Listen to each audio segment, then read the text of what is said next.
آپ بھی ہیں؟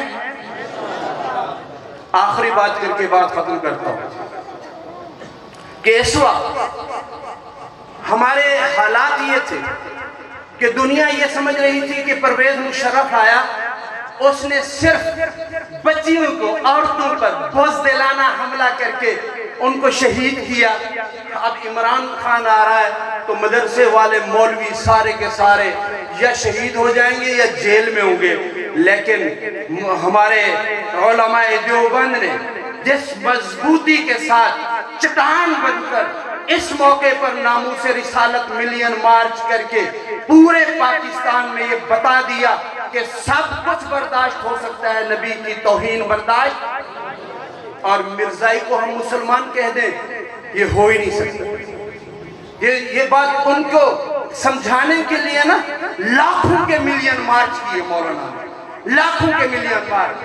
ابھی سید کفیل بخاری شاہ صاحب بھی میرے وہاں سٹیج پر میرے ساتھ تھے، اور ختم نبوت کانفرنس جب ہوئی قلعہ کوہنہ قاسم باغ پر تو پوری دنیا کو اس نے ہلا کے رکھ دیا۔ ہم تو سمجھتے ہیں نا کہ آپ سمجھ رہے ہیں کہ میں جامعہ فاروقیہ کی حدود میں بات کر رہا ہوں، آپ کو پتہ نہیں ہے کہ اس وقت میری بات دنیا میں کہاں کہاں صرف سنی نہیں جا رہی، بلکہ اس کے پہ غور ہو رہا ہے کہ اس مولوی کو راضی کیسے رکھا جائے، اس مولوی کو فی الحال وقت دے کر کچھ اس کی مطالبات مان لیے جائیں اور پھر اس کے ساتھیوں کو ہٹا دیا جائے، آپس کا جوڑ، آپس کا اتحاد، ان میں تفریق ڈال دی جائے، اس کو کمزور کر کے پھر اسے دبوئیں گے اور ماریں گے۔ کیا آپ مولویوں کے ساتھ ہیں یا نہیں؟ مدرسے والوں کے ساتھ ہیں یا نہیں ہیں؟ ذرا زور سے۔ مجھے وہ آدمی نہیں چاہیے جو چاہتے ہیں کہ قیامت کے دن حشر شیخ الحدیث مولانا غلام رسول کے ساتھ ہو، ہمارا حشر علماء کے ساتھ ہو، ہمارا حشر مدرسے والوں کے ساتھ ہو، ہمارا حشر قرآن والوں کے ساتھ ہو۔ وہ بولیں کہ آپ علماء کے ساتھ ہیں یا نہیں ہیں؟ میری آخری گزارش ہے، تو میں تو سفیر ہوں امن کا، اور میرا پیغام امن یہ ہے کہ پاکستان کے حکمران اب انتہائی بدبودار راستے پہ چل نکلے ہیں، قوم نے ان کو مسترد کر دیا ہے، یہ فوری مستعفی ہو جائیں۔ ہمارا یہ جمہوری مطالبہ ہے، میرا یہ آئینی مطالبہ ہے، یہ میرا قانون کے پاکستان کے قانون کے مطابق میرا یہ مطالبہ ہے۔ اس کے لیے پی ڈی ایم کے سربراہ صدر پی ڈی ایم قائد جمعیت مولانا فضل الرحمان صاحب 31 اکتوبر کو انشاءاللہ سرزمین ڈیرہ غازی خان پر آئیں گے۔ آپ آؤ گے؟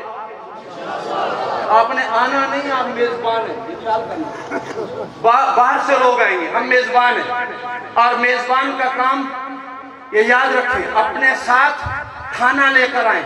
میں جب دار و جبہ پشاور گیا، جب میں پشاور کی عالمی کانفرنس میں گیا تو مجھے وہاں کے پٹھانوں نے اپنے گھروں کا بنایا ہوا کھانا کھلایا۔ تو آج آپ پورے مجمع کو، لاکھوں کا مجمع ہوگا، نہیں کھلا سکتے، لیکن آپ گھر کی 2 روٹیاں پکوا کے لائیں، 1 روٹی آپ اس دن نہ کھائیں تو اچھی بات ہے، 2 روٹیاں ایک اپنے ایک ساتھی کو دے دیں، دوسری روٹی دوسرے ساتھی کو، نہیں تو آپ اپنا کھانا بھی ساتھ، ایک مہمان کا کھانا بھی ساتھ لائیں، اور وہاں آئے ہوئے فقراء جنہیں دنیا کہتی تھی کہ ہم ان کو ایسے مٹا کر دنیا میں ان کو نام و نشان مٹا دیں گے، ان فقیروں نے دنیا کو بتایا ہم قرآن کے محافظ ہیں، قرآن کو غالب کر کے دم لیں گے۔ واللہ غالب علی امری ولكن اکثر الناس لا يعلمون۔ صدق اللہ العظیم، وآخر دعوانا ان الحمد للہ رب العالمین۔